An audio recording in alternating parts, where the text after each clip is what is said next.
考试就要有考试的样子，就算天塌下来也不能抬头，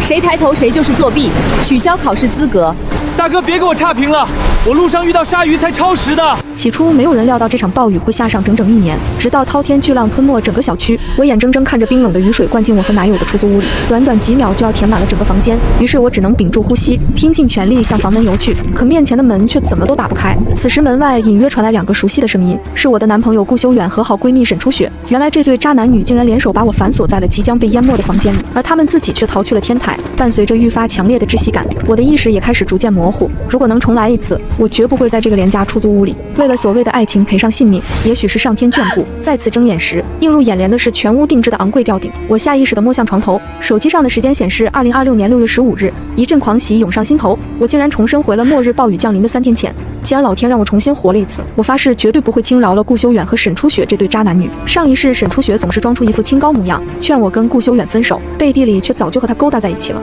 而顾修远那个软饭硬吃的渣男，一边花着我的钱，一边嫌弃我不肯婚前同居，最后竟然为了抢夺生存物资，亲手把我送上了黄泉路。桌子上的手机震了一下，打断了我的回忆，正是顾修远发来的短信：宝宝生日快乐，到时候我会带上初雪一起来给你过生日，放心，他保证只吃饭不乱说话。看着屏幕上的自我冷笑出声，如果不是重生，我肯定又会傻乎乎的感动。但这次我没有回复，而是直接把手机扔到一边。现在的当务之急是搞钱囤货。我清楚地记得3天后的生日当天，那场末日般的暴雨就会开始，全球90%的陆地被淹没。虽然我现在身处的这套35层大平层是父母送我的成年礼物，但这毕竟是用来住的。如果要把足够生存几年的物资都堆进来，哪怕是200平米的大平层也根本不够用。我必须想一个两全其美的办法。我迅速打开手机里的各大银行 APP 和网贷平台，不需要犹豫，不需要心疼利息，因为3天后这些数字将变得毫无意义。信用卡套现、信用贷借呗、花呗白条，只要是能借的我全都撸了出来。我又把手里的几个爱马仕包包和理财产品全部低价变现，加上我原本卡里的存款，手里瞬间多了将近800多万的现金流。看着银行卡里的一长串数字，我立刻打开了业主群的通讯录。这层楼一共是4户，除了我中间这套3502，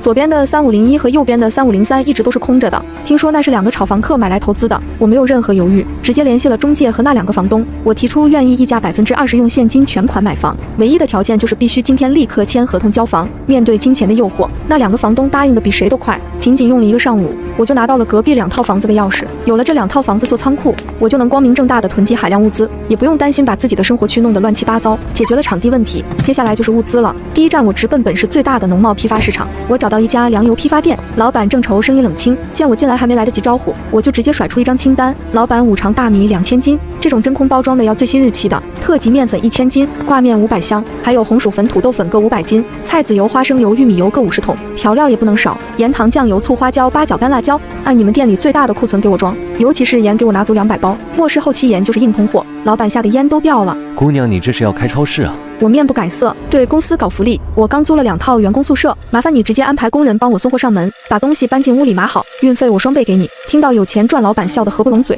立刻安排了卡车和5个壮汉搬运工，搞定了主食，紧接着是重头戏，水和耐储存食品。虽然外面全是水，但末世来了之后，水里泡满了尸体和细菌，根本不能喝。我订购了1000箱矿泉水，500桶那种大桶的纯净水，还有各种口味的罐头，午餐肉罐头、金枪鱼罐头、水果罐头、压缩饼干、自热米饭、方便面，这些东西体积大、重量沉，我全部让商家安排送货，并且指挥他们将这些笨重的物资全部堆进了左边的3501号房。看着原本空荡荡的3501，瞬间被堆满了米面、粮油和矿泉水，就像一个巨大的超市仓库。我心里的石头落地了一半。接下来是生活用品，卷纸、抽纸湿厕纸、姨妈巾、洗发水、沐浴露、洗衣液，这些东西虽然不重，但是占地方。我直接按卡车进货，把右边的3503号房变成了日用品仓库，尤其是姨妈巾，我足足囤了够我用20年的量。这东西在末世后期简直是有价无市的奢侈品。至于我自己住的中间这套3502，我要用来存放最核心、最贵重的物资。第2天一早，我来到了冷冻食品批发市场，直接包圆了一家冷冻肉铺的精品存货，顶级的 M9和牛，切好的羊肉、卷肥牛卷，杀好洗净的土鸡土鸭，还有波士顿龙虾、帝王蟹，这些东西比较娇贵，需要冷冻保存。我专门去电器城买了3个双开门的大冰箱，还有2个商用卧室冰柜，全部安放在我自家的次卧里。这些肉类和海鲜，我没有让搬运工动手，而是自己用小推车一趟一趟像蚂蚁搬家一样，小心翼翼地运回了家，塞满了每一个冰箱的角落。这可是我在末世改善生活的根本，绝对不能让外人知道。道我有这么多肉。除了吃的，能源也非常重要。大型发电机太吵，而且柴油不好弄，我选择了更适合家庭用的储能设备。我买了几组大容量的户外移动电源，还买了几套折叠式的太阳能充电板。这种板子铺在阳台上就能发电，虽然功率不如工业发电机，但足够维持我的冰箱和手机照明使用了。我还买了几十个大容量的充电宝，确保我的手机和平板永远有电。除了这些，我还偷偷去了一家专卖射箭器材的俱乐部。买枪是不可能的，但在末世一把高质量的复合弓绝对是远程杀器。我花重金买了2把顶级复合弓，配了300支碳素箭，甚至还买了几套防刺服和防爆头盔，还有高硬度的工兵铲多功能求生刀、防狼喷雾电击棍，还有一艘已被不时之需的充气冲锋舟。这些保命的家伙被我藏在了床底下最顺手的地方，谁敢来抢我的物资，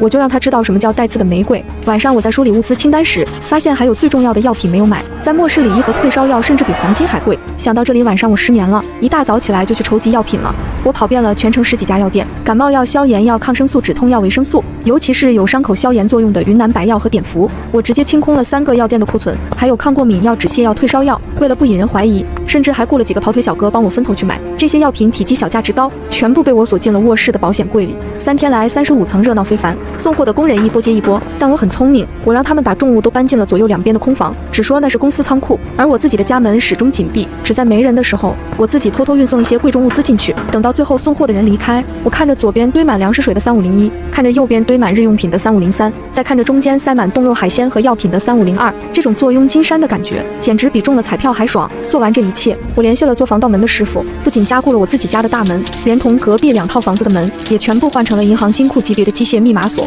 门内侧还加焊了粗壮的门栓，还麻烦师傅帮我打通了通往隔壁2间房的门洞，这样方便我不用出门就可以拿物资。所有的窗户玻璃我都贴上了最高等级的防爆膜，还加装了厚实的隔音棉。我的房子已经变成了坚不可摧的堡垒。忙完这一切，已经是第3天的傍晚了，我瘫倒在真皮沙发上，浑身酸痛。虽然大部分重活是花钱请人干的，但这2天的统筹和收尾工作也累得我不轻。我随手撕开一包牛肉干，一边嚼着一边打开了电视。新闻频道里依旧是一片祥和，气象台只是轻描淡写的预报说近期会有降雨。没人知道这场雨一旦落下，就是人类文明的终结。就在这时，手机响了，是那个恶心的3人小群。顾修远，宝贝，生日快乐！你是最让人喜欢的小寿星，爱你哟，么么哒。沈初雪紧接着发了一个红包，亲爱的，快回来啊，我们在你那个出租屋等你呢。看着这2条消息，我胃里一阵翻腾。上一世我就是在这个出租屋里丢了性命，这一世剧本该换我来写了。我走进浴室，打算舒舒服服泡个澡，因为我知道等暴雨一开始，自来水很快就会停，这可能是我最后一次泡澡的机会。我把浴缸里的水放得满满的，还在里面撒了玫瑰花瓣，享受着这暴风雨前最后的宁静。吹干头发时，顾修远的电话打了进来，看着屏幕上跳动的亲爱的3个字，我强忍着恶心接通了。宝宝你在哪？怎么还没回来？他的声音依旧那么温柔体贴。听着这虚伪的声音，我看着窗外已经开始聚集的厚重乌云，嘴角勾起一抹冷笑，声音却装得无比遗憾。哎呀，修远真不巧，我妈突然想我了，非让我回老家陪她住几天。我现在已经在高铁上了，今晚肯定回不去了。电话那头明显愣了一下，随即沈初雪的声音插了进来，带着假惺惺的语气，我们买了一大堆菜呢。我故作轻松地说，你们先吃吧，别等我了，那些菜你们尽管吃，就当替我过生日了。挂断电话，我几乎能想象到那2人在出租屋里大快朵颐的样子。那个出租屋所在的小区地势低洼，是整个城市最先被淹没的地方，而且那个小区的排水系统极差，一旦暴雨来临，那里瞬间就会变成汪洋。希望他们这顿饭吃得开心点，毕竟这可能是他们这辈子最后一顿安稳饭了。轰隆一声巨响，窗外划过一道刺眼的闪电，紧接着豆大的雨点疯狂地砸在防弹玻璃上，发出噼里啪啦的爆响。我看了一眼墙上的电子钟，晚上的8点27分，末日正式开始了。此时那个3人小群又炸锅了。顾修远发来一张照片，是一桌丰盛的菜肴，中间还摆着一个生日蛋糕。宝宝，外面的雨下得好大啊，你什么时候回来？我们等你。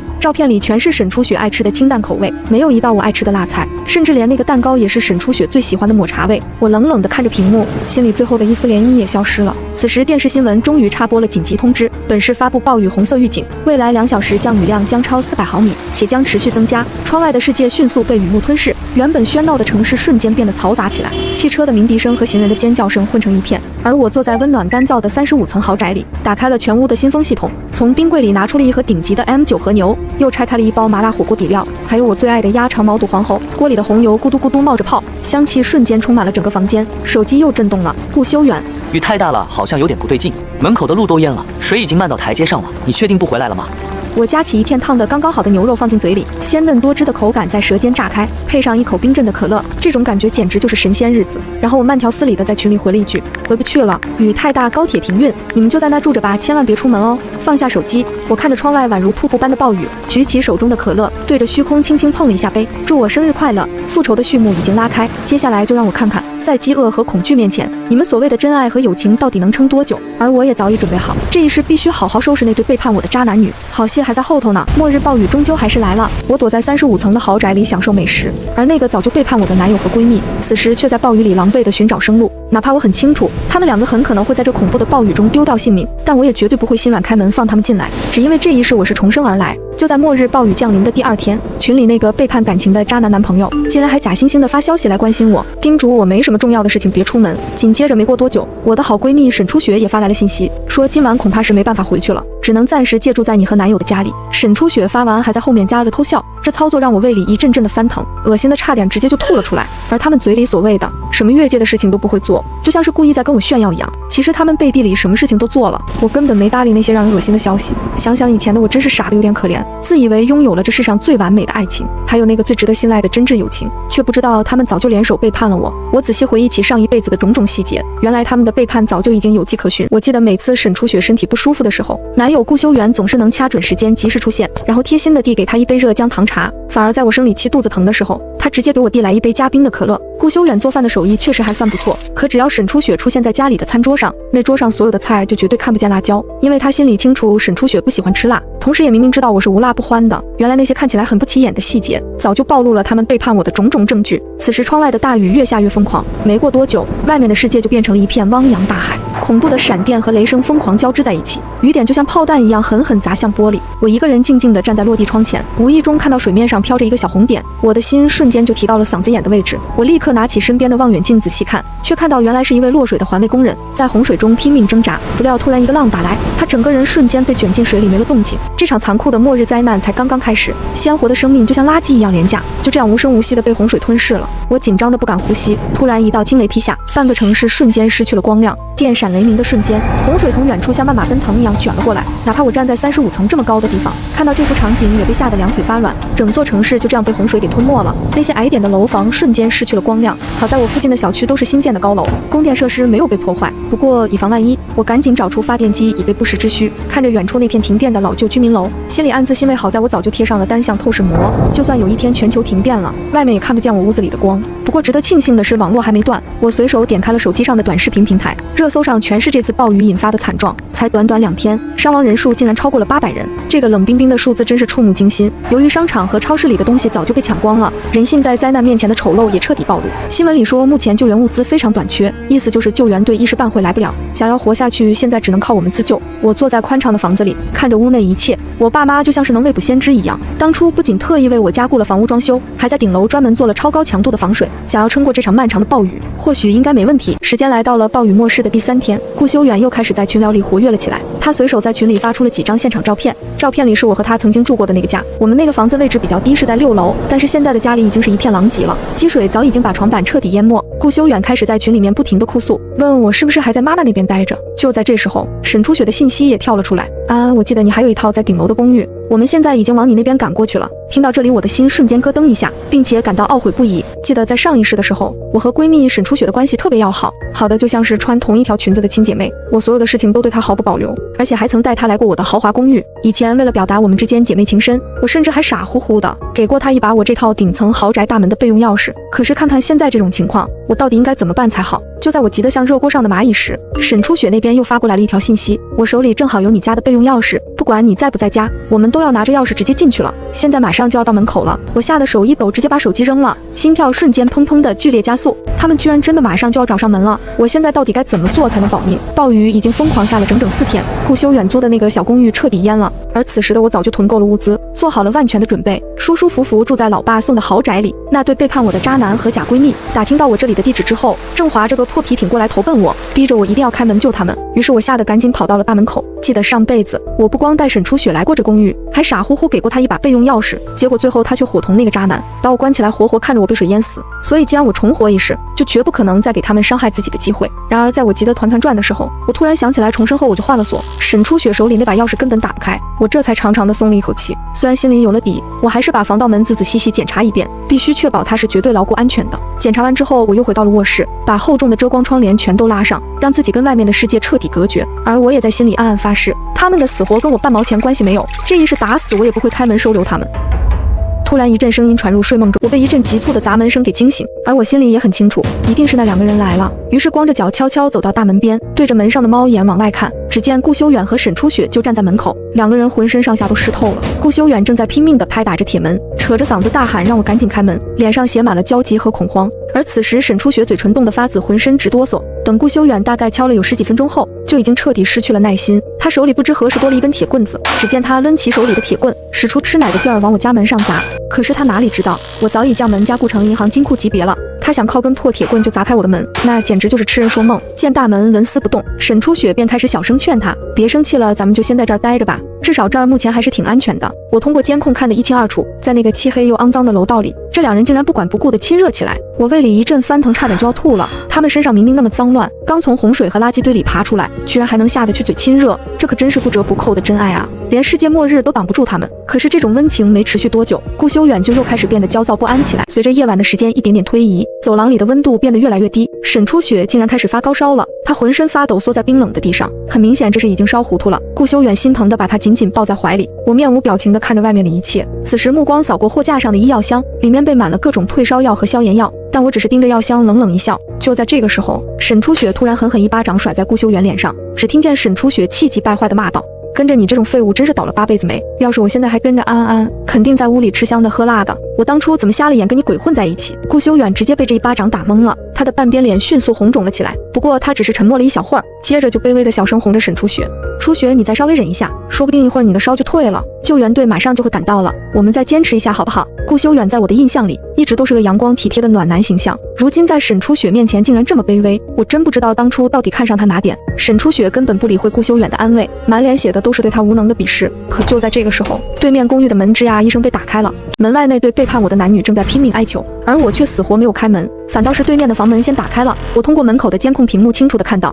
对面屋里走出来一个身材魁梧的壮汉，只见他的目光就像钉子一样，死死钉在沈初雪湿透的衣服上，甚至足足看了半分钟，馋的口水都快要流到下巴上了。我坐在舒服的沙发上盯着监控看，只见顾修远侧身挡在沈初雪面前，刚想要开口说点什么，壮汉一把就把顾修远给拉开了，然后一脸好色地对着沈初雪说道：美女乖乖跟我走吧，我家里什么好东西都有，美食药品热水还有舒服的大床，跟着我保证让你过得舒舒服服。看着沈初雪那渴望的眼神，旁边站着的顾修远瞬间气疯了，他挥起一拳就打在那个大汉身上，2个人直接就这样扭打在了一起。顾修远本想逞英雄挡在沈初雪的身前，结果直接被那壮汉一把就给推到了旁边。看着沈初雪明显动了心，我忍不住冷笑，这个昔日里总是嫉妒我还抢我男友的闺蜜，骨子里竟然还是这么的贪得无厌又自私。顾修远见状气得快要发疯，于是挥拳再一次朝那壮汉打去。谁知道沈初雪反倒开口喝止了顾修远，然后顺从的任由那个壮汉把自己扛起来，头也不回的朝着那间豪华公寓里走去。这一幕让顾修远简直不敢相信，他就像个木头一样呆呆的愣在原地，直到对面的公寓大门眼看就要关上了，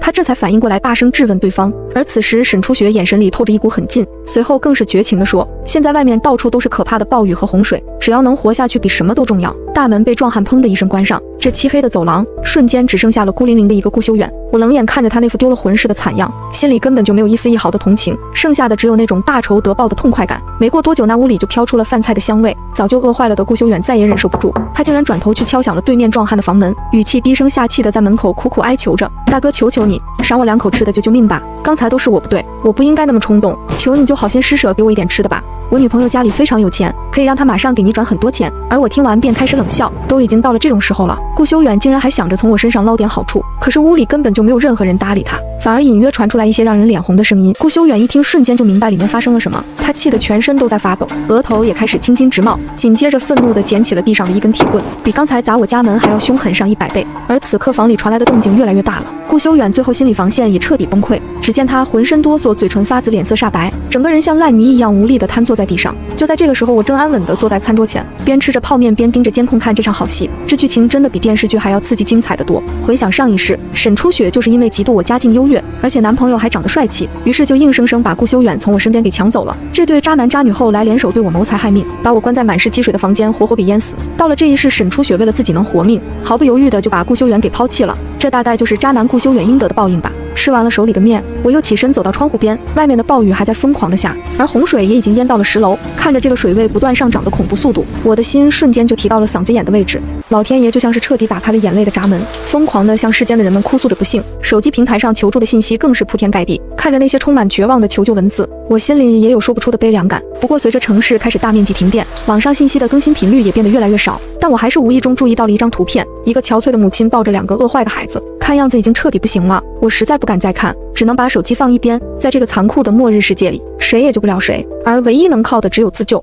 就在这时，妈妈突然给我打来了电话，她语气关切地问我这边情况怎么样了。听到妈妈那熟悉又亲切的声音，我心里顿时涌起了一阵暖流，仿佛所有的恐惧和不安都被赶跑了。我赶紧告诉她，我这边一切都挺好的。妈妈在电话那头安慰我说，幸亏那时候听了你的劝告，我们赶在暴雨来临之前，提前把物资都搬到了山顶的老房子。现在我们在山上这日子过得还挺舒服，我爸妈手里正好攒了一点积蓄，他们以前在老家山顶盖过一栋小别墅，每年夏天都会专门上去度个小假。如今暴雨来了，这房子刚好派上用场。知道爸妈一切平安，我就彻底放心了。毕竟在这场可怕的末日灾难之中，家人能平安无事就是给我最大的安慰。在末日里，我也没有停止身体锻炼。听说这场大暴雨会整整持续半年之久，这注定是一场漫长又艰难的持久战。光是拥有充足的生存物资还是不够的，还要拥有一个足够健康的身体才行，以及一个时刻都能保持清醒的头脑。所以每天坚持健身和阅读是我的必修课。不过就在那天夜里，我突然失眠了。黑暗中，我隐约听到门外有点动静，我习惯性地坐到了电脑前查看监控。这一看，直接把我给吓了一大跳。只见沈初雪正从门缝里面伸出一只手，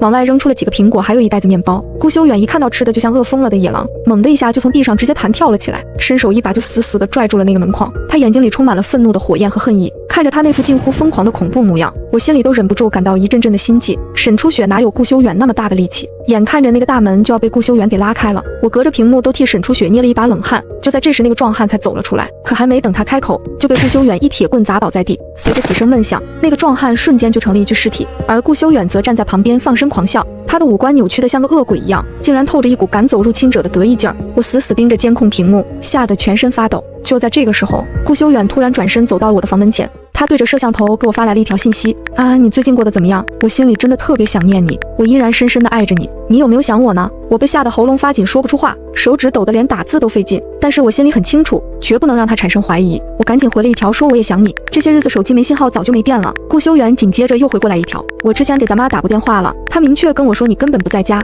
还说你人根本就没有回去，你是不是在故意骗我？我瞬间吓出一身冷汗，于是赶忙解释道，那天和你挂完电话我才到家的，所以我妈当时以为我还没回去呢。这条消息发出去没过多大一会儿，顾修远的消息就又弹了出来，宝贝，我太想你了，你具体在哪呢？我现在立马就过去找你团聚。我强忍着反胃回复道，我还在老家，正跟我妈待在一块儿呢。先不说了，我们这儿又停电了。我迅速扔下手机，然后继续盯着屏幕。而此时顾修远也正死死盯着我家大门，他好像已经隐隐约约感觉到我其实就躲在这间公寓里面。幸亏我装的针孔摄像头极其隐蔽，顾修远压根就没有发现他的存在。此时此刻，他最应该干的事，不应该是到处寻找我的下落，而是处理地上那个断气的大汉。旁边的沈初雪早就已经吓傻了，瘫在地上像一滩烂泥，动弹不得。顾修远完全把他当成了空气，随后扛起那壮汉的尸体就上了天台。只听楼下传来一声沉闷的巨响，那壮汉彻底消失在滚滚洪水中。这一幕在不知情的人看来，无非又是个受不了末日折磨而轻生的。等把壮汉的尸体处理干净之后，顾修远直接把瘫在地上的沈初雪拖进屋里面。沈初雪这个时候已经彻底吓呆了，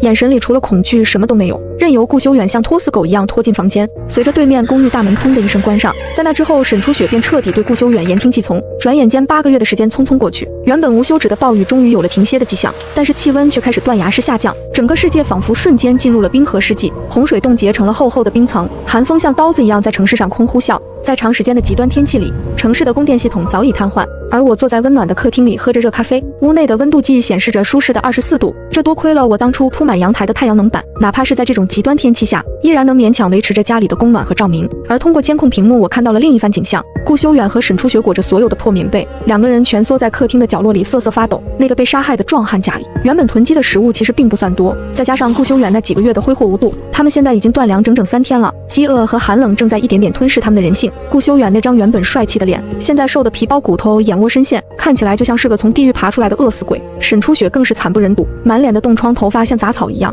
早就没了当初那副清纯女神的模样。她此刻正用怨毒的眼神盯着顾修远，因为就在刚刚，顾修远抢走了她手里最后半块发霉的饼干。这种狗咬狗的戏码，在这8个月里我已经看了无数遍，但每一次都让我觉得无比解气。就在我以为他们会在沉默中灭亡时，顾修远突然站了起来，他的眼神死死盯着我这边的房门，那是一种濒临死亡时的疯狂。他手里拿着从壮汉家里翻出来的电钻。顾修远的声音沙哑得像破锣一样，对着沈初雪说道：“那个贱人肯定就在对面，我这几个月一直听见那边有动静，而且那边的门缝里一直透着光，说明他那里不仅有吃的还有电。只要我们能把这扇门给撬开，以后我们就能过上神仙一样的日子。”沈初雪听到有吃的眼神瞬间亮了，她费力地从地上爬起来，也不管刚才被抢食的仇恨了，竟然主动帮顾修远拖起了插线板。看着屏幕里这两个已经丧失理智的人，我放下了手里的咖啡杯。既然你们非要自寻死路，那就别怪我不客气了。我走到玄关处，从鞋柜暗格里取出了那根防爆电击叉，又把早已准备好的高压电网开关握在手里。当初装修的时候，我就让人在防盗门的夹层里通了电，只要我按下开关，整扇门瞬间就会通上3000伏的高压电。顾修远拿着电钻摇摇晃晃地走到了门口，他狞笑着把钻头对准了我的门锁，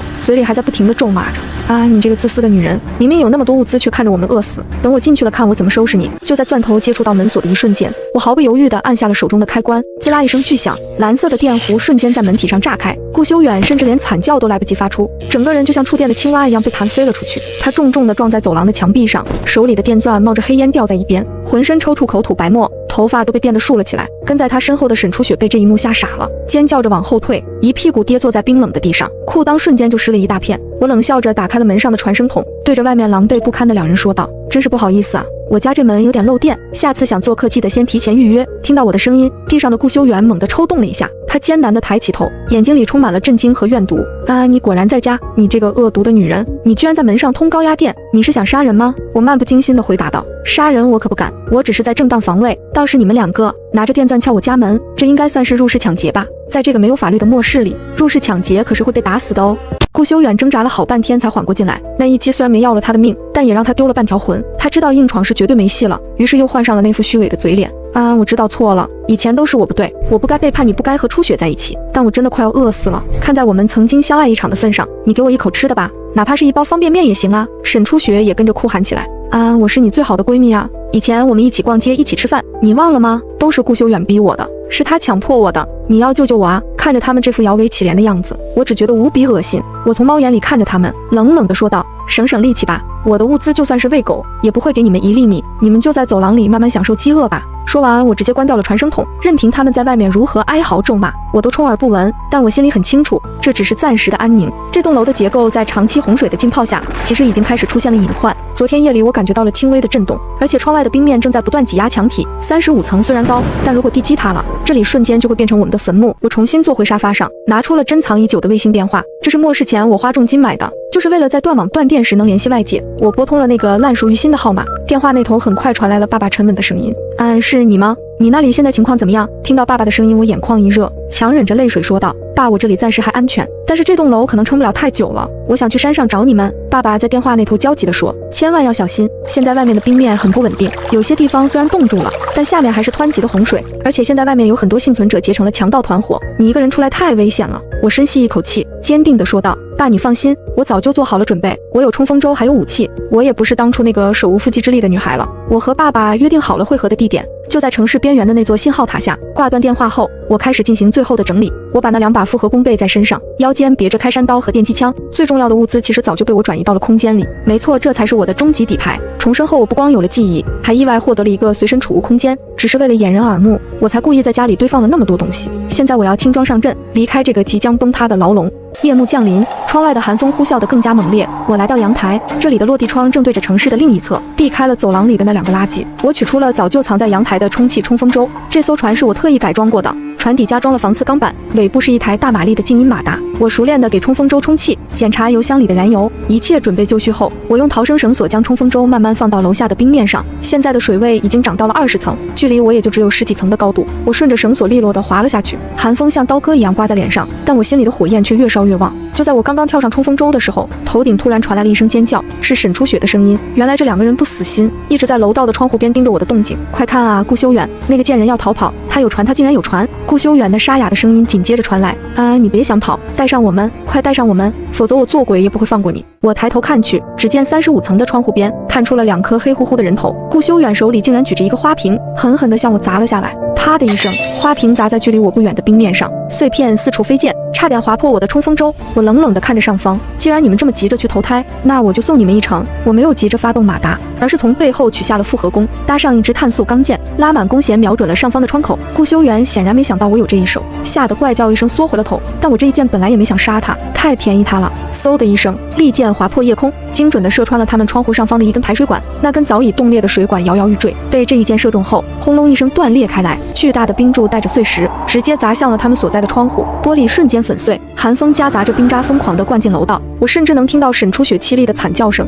没有了窗户的遮挡，今晚的零下40度低温，足够让他们好好享受一番了。再见了，渣男渣女，希望你们能在那冰窖里多撑几个小时。我冷笑一声，启动了静音马达，冲锋舟像离弦的箭一样，在冰封的城市峡谷中穿梭而去，离开了小区的范围，眼前的景象更加令人震撼。昔日繁华的都市此刻只剩下一片死寂，摩天大楼像是一座座孤岛，矗立在茫茫的冰原之上，到处都是被冰封的车辆和树木，偶尔能看到几具冻僵的尸体，保持着挣扎的姿势被封在冰层里。我驾驶着冲锋舟，小心翼翼地避开那些尖锐的障碍物。虽然我有空间和武器，但在这种极端环境下，大自然才是最恐怖的杀手。就在我行驶到市中心广场附近时，前方突然出现了几道强光，几艘改装过的快艇正在冰面上滑行，朝着我的方向疾驰而来。是那些强盗团伙。在末世里，这种拥有交通工具的人往往是最危险的，他们杀人越货，无恶不作。我立刻压低身子，关掉了冲锋舟上的灯光，试图借助周围的废墟隐藏自己。但是对方显然早就发现了我。扩音器里传来了嚣张的喊话声：“前面的船停下，交出物资，饶你不死。”听到这话，我握紧了手里的复合弓，想抢我的东西，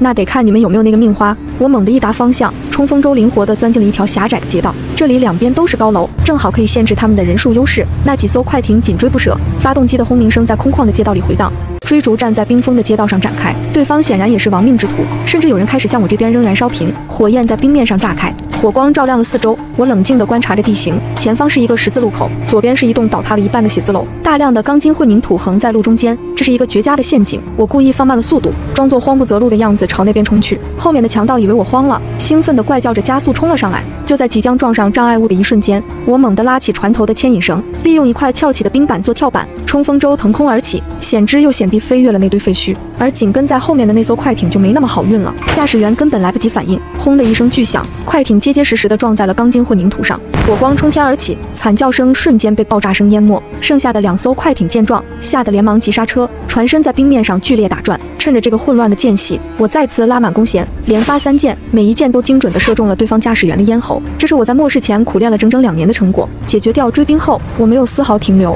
继续全速向着城外驶去，因为我知道刚才的爆炸声很可能会引来更多的掠夺者。经过整整1夜的惊险航行，天边终于泛起了鱼肚白，城市的轮廓已经被我远远甩在身后。前方出现了一座巍峨的山脉，那就是我父母所在的老家。这里的地势极高，并没有被洪水淹没，山上的植被依然茂密，甚至能看到一些绿色的生机。我把冲锋舟藏在一个隐蔽的山洞里，背上装备开始徒步登山。虽然身体已经极度疲惫，但回家的渴望支撑着我一步步向上爬。山路崎岖难行，积雪没过了膝盖，但我每走一步心里就踏实一分。大概走了2个小时，我终于看到了那座熟悉的信号塔，而在塔下，2个苍老的身影正站在寒风中翘首以盼，是爸爸和妈妈。他们裹着厚厚的棉大衣，手里拿着望远镜，一动不动地盯着山下的方向。这一刻，我所有的坚强防线彻底崩塌，眼泪不争气地流了下来。我大声呼喊着：“爸妈，我回来了！”二老听到声音，身体猛地一震，妈妈直接哭瘫在了地上，爸爸也是老泪纵横，跌跌撞撞地朝我跑来。我们一家3口紧紧相拥在雪地里，感受着彼此的体温和心跳。这一刻，所有的艰辛和危险都值了。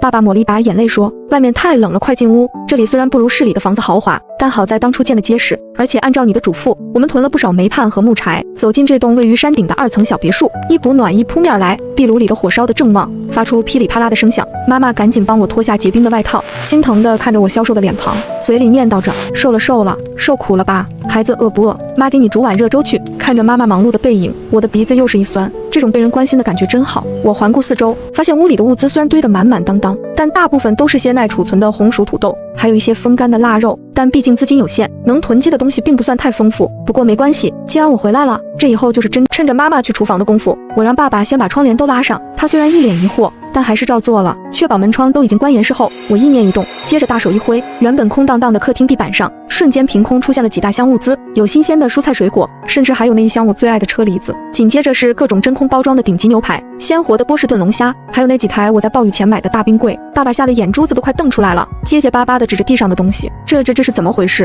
安安，你会变魔术啊？”我笑着解释道：“爸，这是我在末世觉醒的特殊能力，有个随身空间，咱们家所有的家当，还有我这几个月搜集的物资，都在这儿呢。”这时候妈妈端着粥出来，看到这一幕差点把碗摔了，我赶紧扶住她。妈，以后咱们不用省吃俭用了，想吃什么就吃什么，咱们要在这个末世里过得比谁都好。有了我的空间物资加持，山顶别墅的生活质量瞬间提升了几个档次。外面是零下几十度的冰天雪地，别人在为了半块发霉的面包杀红了眼，我们家却在温暖的壁炉前吃着火锅，铜锅里涮着鲜嫩的羊肉卷，蘸着我之前特意囤的芝麻酱，那滋味简直绝了。爸妈的精神状态也肉眼可见的好了起来，不再像过去那样愁眉苦脸。为了安全起见，我和爸爸花了1周的时间，把别墅周围的围墙又加高了1米，还在墙头上布满了碎玻璃和铁丝网。我在院子的必经之路上挖了好几个隐蔽的陷阱，里面插满了削尖的竹签。虽然这里地势偏僻，但难保不会有流窜的幸存者摸上来。害人之心不可有，但防人之心不可无，这就是末世生存的铁律。每天晚上，我看着空间里下载了几百部电影和电视剧，面前爸妈笑得开心的样子，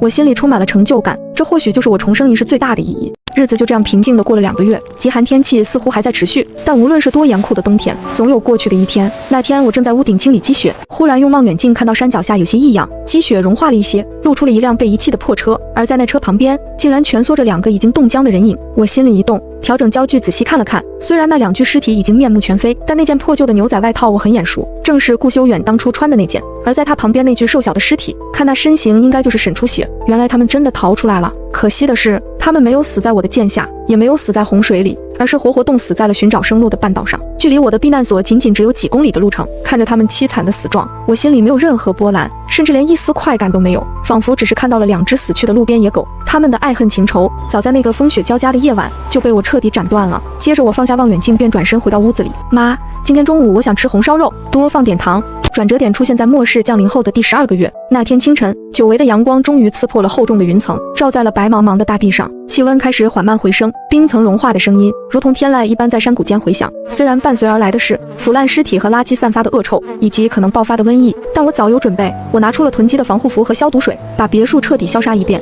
并且严令禁止爸妈在没有防护的情况下出门。与此同时，沉寂已久的收音机里终于传来了滋滋啦啦的人声。这里是官方应急救援指挥中心，暴雨灾害已经结束，洪水正在消退，请幸存者保持冷静，就地等待救援，或是前往各大城市的临时安置点。听到这个声音，爸爸激动得手都在抖，老泪纵横地说：“上头没有放弃我们，咱们终于熬出头了。”我也长舒了一口气，虽然我有空间有物资，但这暗无天日的末世生活终于要结束了。文明的火种并没有熄灭，随着气温回暖，山上的冰雪消融，露出了久违的黑土地。我和爸妈开始在院子里开垦菜地，我从空间里拿出了珍藏的种子，小白菜、西红柿、黄瓜、辣椒。把种子撒进土里的那一刻，我仿佛看到了新生的希望，不再是那种死气沉沉的罐头食品，而是带着泥土芬芳的生命。半个月后，第一批嫩绿的幼苗破土而出，看着那一点点绿色，妈妈高兴得像个孩子。与此同时，山下的世界也开始忙碌起来，军绿色的卡车和直升机开始频繁出现，大规模的消杀和清理工作正在进行。虽然城市已经变成了一片废墟，但我看到无数的人们正从废墟中走出来，虽然他们衣衫褴褛、面黄肌瘦，但眼神里都有着对未来的渴望。我决定不再隐藏，